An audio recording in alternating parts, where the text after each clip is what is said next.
Hi, Grandma here, and I am reading The Midwife's Apprentice, and we're going to read chapter 12, called The Inn. Alyce has run away from the midwife. A lot of reasons why. One is embarrassment, perhaps. She was unable to deliver a baby, even though she had been specifically asked to come, and not Jane. She had called Jane to come and deliver the baby. Perhaps a little bit embarrassed, a little bit afraid of Jane, of what she's going to do, because she had been turned down, and the people had wanted Alyce, because Alyce has more gentle ways, but she's still a child, and she doesn't know as much about being a midwife as Jane. Chapter 12, The Inn. The cat was hungry. He pushed at the lumpish weight that was holding him down, spitting and scratching until Alyce shifted, and he could crawl out to see what creatures there were about that were good to eat and easy to catch. His exertion woke Alyce, and she sat up and looked about her. At first, she made to stretch and smile and face a fine new day. Then she remembered. It was afternoon. She was a failure, and she had run away. It was beginning to rain, and she faced a night outside alone in the wet. She curled up again into a wet, soggy ball. "I'm nothing," she whispered to herself. "I have nothing. I can do nothing and learn nothing. I belong no place. I'm too stupid to be a midwife's apprentice and too tired to wander again. I should just lie here in the rain until I die." And she fell again into a dreamless sleep. But the next morning, her young body, now used to a roof and warm food on cold mornings, pricked and pained her until she awoke. It was still raining, and she was still a homeless failure. She stood up, picked some of the leaves from her hair, wiped her drippy nose on her sleeve, and looked around. She knew where she was. Behind her were the village, Emma, the midwife, and failure. She could not go back there. She could not stay here in the rain waiting to die, for she was too cold and hungry and uncomfortable and alive. So she went on ahead. The cat stalked behind, stomach empty, feet wet, but unwilling to let Alyce go on without him. An hour's walk brought them to the crossroads, where the road from the village met the road to the sea. And there Alyce could see, through the wet November dawn, a light. It was an inn. Alyce had never been in such a place, where anyone could find a bed or dinner provided he had the coins. Alyce did not have the coins, but she had 2 strong hands and an empty belly to fill, and she was soon at work in the kitchen, trading her labor for bread and a bed out of the rain. Purr made himself useful, keeping mice from the barley and tasting everyone's cheese. The inn was really no more than a large stone cottage with a room over the big kitchen, a loft over the stable, and tables in the hall good for sleeping on or under. The innkeeper was called John Dark, for he was nearly sightless, but none so blind that he could not find an untended mug of ale anywhere on the table, or pinch a plump cheek as it passed. Now, we've talked about surnames, that's family names, and we talked about names that are like occupations: baker, chandler, wagoner, and we've talked about names that were patronymic names, where it's the son of, like Johnson, Benson, Carlson. You get the idea.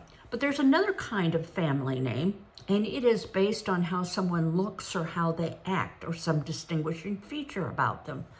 My name, when I was born, was Long, meaning my ancestors were very tall at one time.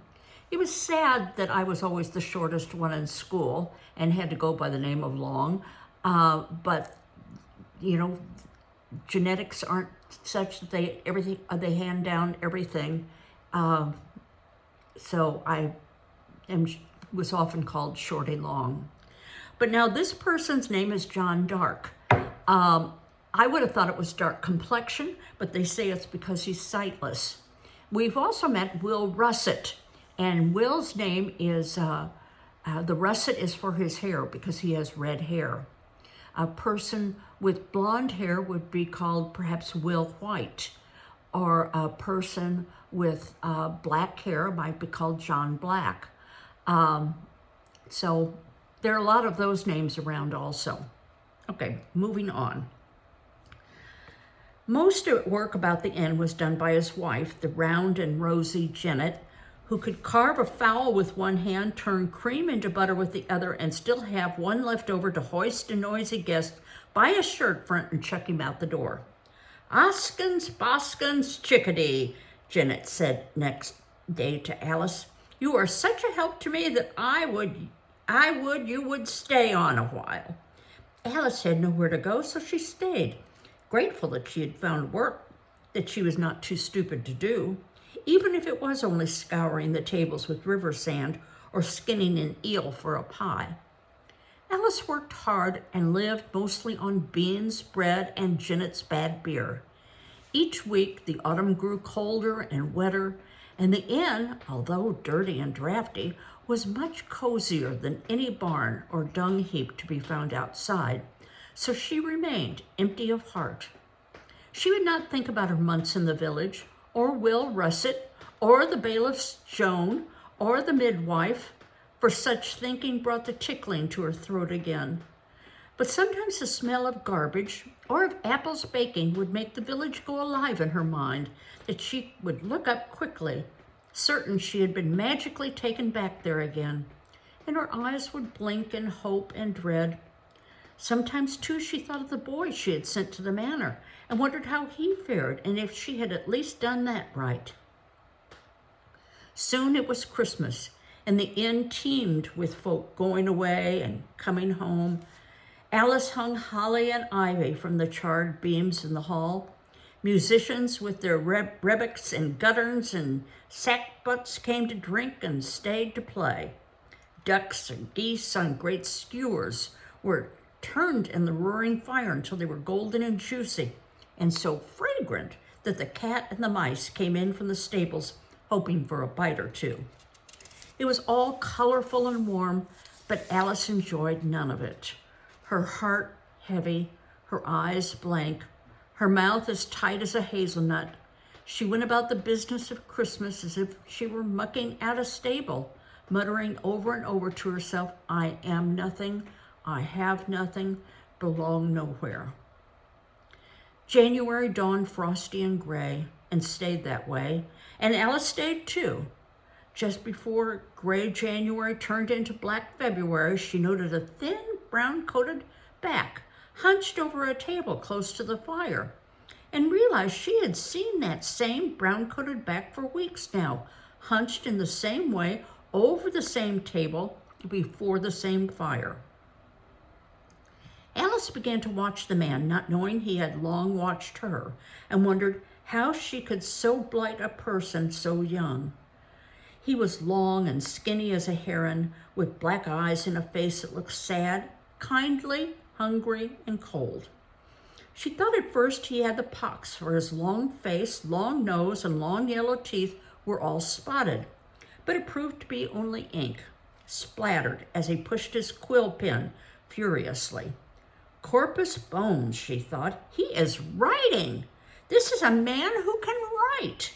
She kept her eyes down as she served him his bread and ale, barely daring even to breathe the same air, she who was too stupid to be a midwife's apprentice.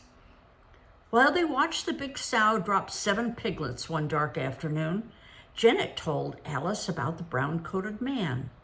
Magister Reese, it was said, was a renowned scholar. Staying at the inn for the winter, he was working off his room and board by keeping accounts and penning letters for guests, while he finished writing what was rumored to be a great and holy book. Alyce studied the man. She noted that John Dark liked to sit near him, for he was careless of his ale, that Janet made sure to give him the smallest portion or the toughest meat, for he ate what was given and never complained, that he never scolded, tarned the kitchen boy Tam, the kitchen boy, who'd been kicked by a horse and was not right in the head, even when Tam spilled beer or bacon fat on his papers, and that only the geese seemed awed by him, scattering hurry-scurry when he entered the inn yard, lest another tail feather go for a quill pen. Alyce took to sweeping that corner of the floor more carefully and scrubbing that end of the table more frequently, hoping to see what he was writing and what it must look like. For her curiosity overcame at last even her bleak despair. After a while, he tried to speak to her, but she would only clutch tighter to her broom and sweep furiously in silence. So instead, he took to talking to the cat. "This, Puss," he said, shifting the sleeping animal off the page he was writing, "is my masterpiece. An encyclopedic compendium I call the great mirror of the universe, wherein you can find reflected all the world's knowledge. Collected by myself, Magister Richard Reese, M.A., and dedicated to his ampleness, the Bishop of Chester. So called, for he is ample in all the world's virtues." That's a pretty long title for a book. Or, "See how I can make this ink blacker by mixing soot with the boiled oat galls?" Or, "This cat is a P, as in puss, or pork, or plum pudding." Or, "This letter S must be made just so, never thick or wiggly or with an extra curve at the end, but just so." The cat listened carefully, although sometimes he lost patience with the tutoring and began to bite at the tantalizing moving pen. And Alyce, too, listened so that she learned some letters as the cat learned. She liked best the O and the D and the G, for they looked friendly. Z seemed mean, X wicked, and W always made her yawn. Q was by far the most beautiful, she thought, even if it could not stand alone and must be accompanied everywhere by the compliant U. Sometimes at night, when the cat's belly was full and he had no need to prowl without looking for supper, he let Alyce cuddle him against her as they went to sleep and tell him more about what she had learned that day, how A began Alyce, and apple, and ark, when to put a tail on the S, and what letters might be made to spell purr, even though he must, she thought, know these things as well as she. During the day, when not boiling or sweeping or chopping or skinning, she wrote letters in the frost on the woodpile with a twig, scraped them into the soot of the chimney with the handles of the broom, and stuck her finger in the mutton soup and wrote them on the table in the kitchen. At night, she found them written out in the stars in a clear, cold night. Once Alyce knew all the letters and number combinations, Magister Reese began teaching the cat words, reading aloud bits of wisdom from his great encyclopedia. As a result, Alyce heard about the heavenly planets, circling the earth in hollow, transparent spheres, about the great empire of the Romans that once stretched all the way to Britain, about the faraway island of giant ants who walked upright and mined for gold. She learned about the four humors that govern the body, how to plant corn by moonlight, and where the antipodes are. And still, he had not said a word to her. When one day he threw away a page he'd ruined with an ink blot, Alyce snatched it up and stuffed the stiff vellum into her bodice. Each night, before she blew out the last candle, she would labor over the page, pick out letters and sometimes even words that were familiar to her. One showery afternoon, when raindrops sparkled like fairy dew on the new green leaves, Magister Reese sat dreaming over his mug of Jennett's thin, bitter ale. Winter was nearly over, and his book far from finished. What was he to do next? Should he stay or go? "What do I want to do?" he asked himself. Spying Alyce sweeping her way toward him, he asked her, "What do I want?" And then pointedly, "And what, in girl, do you want?" Alyce stopped still. She thought just to sweep away, but the shock of his addressing her directly was lost in that intriguing question. What did she want? No one had ever asked her that, and she took it most seriously. What do I, Alyce the inn girl, want? She chewed on a lock of her hair to help her think. What did people want? Blueberry pie, new shoes, a snug cottage, and a bit of land. She thought all that wet afternoon, and finally, as she served Magister Reese his cold beef and bread supper, she cleared her throat a time or two and then softly answered, "I know what I want. A full belly, a contented heart, and a place in this world." Magister Reese looked up at her in surprise. "You ask a lot for an inn girl. I thought you'd say a sweetheart or a yellow ribbon for your black hair. No, this is what I want, but it is my misfortune instead to be hungry, out of humor, and too stupid to be a midwife's apprentice." "None so stupid," he said. "You can read as well as the cat." Alyce smiled, and so winter turned to spring.